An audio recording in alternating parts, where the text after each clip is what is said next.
It's a generational shift of power. And to see such vast change so early in our lives, it shows that pretty much anything is possible. Millennials, the bearded coffee shop dwelling hipsters, and those less easily given to stereotype, are on the verge of becoming America's largest voting bloc. Voters ages 20 to 35 are expected to overtake boomers in population in 2019 as their numbers swell to 73 million in a nation of 325 million. The youth demographic, the young voter, the new voter demographic of 18 to about 29 only shows up to the polls about 18% of the time. That's about 1 in 5. If we can get it to 3 out of 5, we would control and shift every major election to come. Midterm, local, presidential, all of it.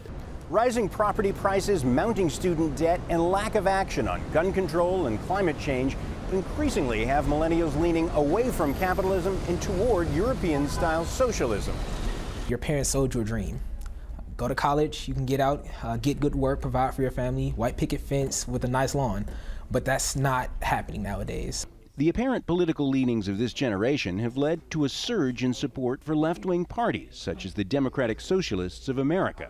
The party has grown 800% in 3 years. Democratic socialism is just about returning the Democratic Party to what its roots are and seeing who its base is, and promoting policies that their base wants in sort of an unabashed way. The party now counts nearly 50,000 members in all 50 states, most of them millennials.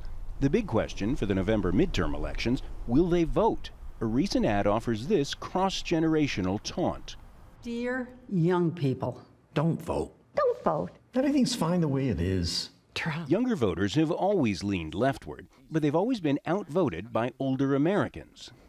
Turnout is always the most important thing, especially in midterm elections where turnout is low. So it's a question of who is actually going to vote. The November elections will determine whether an insurgence of youthful enthusiasm We're going to be a great generation. Now give yourselves a hand. amounts to real change. John Hendren, Al Jazeera, Chicago.